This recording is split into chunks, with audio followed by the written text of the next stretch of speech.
এবাৰ পথ অবৰোধ কৰে সদৌ অসম ছাত্ৰ সন্থাৰ উজ্জ্বল প্ৰতিবাদ বিভাগীয় কৰ্তৃপক্ষৰ বিৰুদ্ধে ক্ষোভ উজাৰিলে সদৌ অসম ছাত্ৰ সন্থাই হাতে হাতে বেনাৰ পোষ্টাৰ লৈ গড় কাপ্তানি বিভাগ হাই হাই আৰু কেইবাটাও দাবীৰে তেওঁলোকে উজ্জ্বল প্ৰতিবাদ সাব্যস্ত কৰা পৰিলক্ষিত হৈছে ৰাজপথত বৰ্তমান উত্তপ্ত পৰিস্থিতিৰ সৃষ্টি হৈছে হাতে হাতে বেনাৰ পোষ্টাৰ লৈ বিভিন্ন শ্লোগানেৰে উজ্জ্বল প্ৰতিবাদ সাব্যস্ত কৰিছে সদৌ অসম ছাত্ৰ সন্থাই কিছু দৃশ্যাৱলী দেখুৱাব বিচাৰিছো এই মুহূৰ্তত যেটো এবাৰ পথ অবৰোধ কৰি সদৌ অসম ছাত্ৰ সন্থাই এক উজ্জ্বল প্ৰতিবাদ সাব্যস্ত কৰিছে গড় কাপ্তানি বিভাগ হাই হাই আৰু বিভিন্ন বিভাগীয় কৰ্তৃপক্ষৰ বিৰুদ্ধে ক্ষোভ উজাৰি উজ্জ্বল প্ৰতিবাদ সাব্যস্ত কৰা পৰিলক্ষিত হৈছে শিৱসাগৰ জিলাৰ নামতিৰ খৰিকটীয়া আলিত আজি সদৌ অসম ছাত্ৰ সন্থাৰ উদ্যোগত এক তীব্ৰ প্ৰতিবাদী কাৰ্যসূচী ৰূপায়ণ কৰা হৈছে নামতি খৰিকটীয়া আলি বহলীকৰণৰ নামত বিভাগীয় কৰ্তৃপক্ষই স্থানীয় পানী যোগান আঁচনিৰ পাইপসমূহ বিনষ্ট কৰাৰ অভিযোগত এই প্ৰতিবাদ সাব্যস্ত কৰা হৈছে প্ৰতিবাদকাৰীসকলৰ অভিযোগ অনুসৰি পথ নিৰ্মাণৰ কাম চলি থকাৰ সময়তেই কোনো ধৰণৰ পৰিকল্পনা নোহোৱাকৈ পানী যোগানৰ পাইপসমূহ ভাঙি পেলোৱা হৈছে যাৰ ফলত দীৰ্ঘদিন ধৰি অঞ্চলটোত ৰাইজে বিশুদ্ধ খোৱা পানীৰ সমস্যাত ভুগিবলগীয়া হৈছে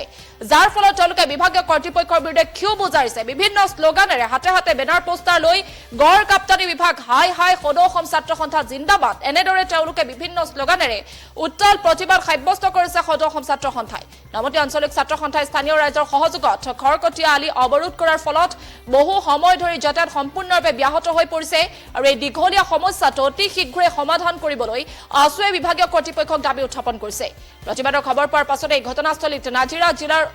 দণ্ডাধীশ আৰু সংশ্লিষ্ট বিভাগৰ বিষয়াসকল উপস্থিত হৈছে আৰু তেওঁলোকে প্ৰতিবাদকাৰীসকলৰ সৈতে আলোচনা কৰি সমস্যাটো সমাধানৰ আশ্বাস প্ৰদান কৰিছে কেন্দ্ৰীয় আছুৰ কাৰ্যনিৰ্বাহক সদস্য ধ্ৰুৱজ্যোতি কলিতাই বিভাগীয় গাফিলতিৰ তীব্ৰ সমালোচনা কৰি জনসাধাৰণৰ মৌলিক সমস্যা সমাধান নকৰালৈকে আন্দোলন অব্যাহত থাকিব বুলি হুংকাৰ প্ৰদান কৰিছে এটা গুৰুত্বপূৰ্ণ খবৰ জনাইছো নামতিত আছুৰ উজ্জ্বল প্ৰতিবাদ পথ অৱৰোধ কৰি বিভাগীয় কৰ্তৃপক্ষৰ বিৰুদ্ধে ক্ষোভ আছুৰ শিৱসাগৰ জিলাৰ নামতিৰ খৰকটীয়া আলিত আজি সদৌ অসম ছাত্ৰ সন্থাই উদ্যোগত এক তীব্ৰ প্ৰতিবাদী কাৰ্যসূচী ৰূপায়ণ কৰিছে নামতি খৰকটীয়া আলি বহলীকৰণৰ নামত বিভাগীয় কৰ্তৃপক্ষই স্থানীয় পানী যোগান আঁচনিৰ পাইপসমূহ বিনষ্ট কৰাৰ অভিযোগতে প্ৰতিবাদ সাব্যস্ত কৰা হৈছে আগন্তুক যেতিয়ালৈকে সমস্যা সমাধান নহয় তেতিয়ালৈকে তেওঁলোকে বৃহৎ আন্দোলন অব্যাহত ৰাখিব বুলিও অভিযোগ উত্থাপন কৰিছে প্ৰতিবাদকাৰীয়ে অভিযোগ অনুসৰি পথ নিৰ্মাণৰ কাম চলি থকাৰ সময়ত কোনো ধৰণৰ পৰিকল্পনা নোহোৱাকৈ পানী যোগানৰ পাইপসমূহ ভাঙি পেলোৱা হৈছিল যাৰ ফলত দীৰ্ঘদিন ধৰি অঞ্চলটোৰ ৰাইজে বিশুদ্ধ খোৱা পানীৰ সমস্যাত ভুগিবলগীয়া হৈছে নামতি আঞ্চলিক ছাত্ৰ সন্থাই স্থানীয় ৰাইজৰ সহযোগত খৰকটীয়া আলি অৱৰোধ কৰাৰ ফলত বহু সময় ধৰি যাতায়াত সম্পূৰ্ণৰূপে ব্যাহত হৈ পৰে বুলি জানিব পৰা গৈছে এই মুহূৰ্তত আমাৰ হাতত কিছু ভাষ্য আছে সেই ভাষ্য আমি আপোনালোকক শুনাব বিচাৰিম অন্তৰ্গত সদৌ শিৱসাগৰ জিলা ছাত্ৰ সন্থাৰ অন্তৰ্গত এখন গুৰুত্বপূৰ্ণ আঞ্চলিক ছাত্ৰ সন্থা নামতি আঞ্চলিক ছাত্ৰ সন্থাই আজি এই পথ অৱৰোধ কাৰ্যসূচী হাতত লৈছে আৰু এই পথ অৱৰোধ কাৰ্যসূচী হাতত লোৱাৰ মূল কাৰণ হৈছে জনসাধাৰণৰ দুখ আৰু দুৰ্দশা কিয়নো দেখা গৈছে কেৱল 2025 চনৰ এক কথা 25 চনতে আজি ঐতিহাসিক খৰিকটীয়া আলি নিৰ্মাণৰ কাৰণে নিবিদা জাৰি হৈছিল নিবিদা জাৰি হোৱাৰ পাছত ইয়াত ঠিকাদাৰ কৰ্তৃপক্ষ আৰু বিভাগীয় কৰ্তৃপক্ষই আজি এই ঐতিহাসিক খৰিকটীয়া আলিৰ কাম ইতিমধ্যে আৰম্ভ কৰিলে পৰৱৰ্তী পৰ্যায়ত দেখা গ'ল যে কোনো ধৰণৰ বাছ বিচাৰ নোহোৱাকৈ যধে মধে তেওঁলোকে ইয়াত বিভিন্ন ধৰণৰ যন্ত্ৰপাতি JCB লগাই মিছাজান খোৱাপানী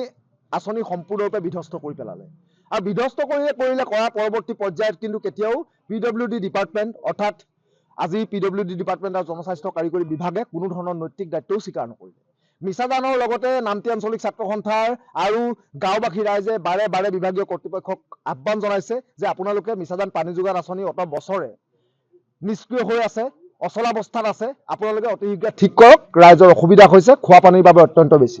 তাৰ পৰৱৰ্তী পৰ্যায়তো তেওঁলোকৰ কাণ হাৰ নাই কেৱল মাত্ৰ তেওঁলোকৰ দায় হৰা মন্তব্য তেওঁলোকে কেনেকৈ এই বিষয়টোৰ পৰা পলাই চলিব পাৰি তাক লৈ তেওঁলোকে কেৱল মাত্ৰ পলায়নবাদী মন্তব্য আৰু মানসিকতাহে প্ৰদান কৰিলে যাৰ ফলশ্ৰুতিত নামতি আঞ্চলিক ছাত্ৰ সন্থাই এক গুৰুত্বপূৰ্ণ দিনত তেওঁলোকে স্মাৰকপত্ৰ প্ৰদান কৰিলে যে কেৱল 7 দিনৰ ভিতৰত আপোনালোকে এই পৰিস্থিতিটো ঠিক কৰক আৰু মিছাজান পানী যোগান আঁচনি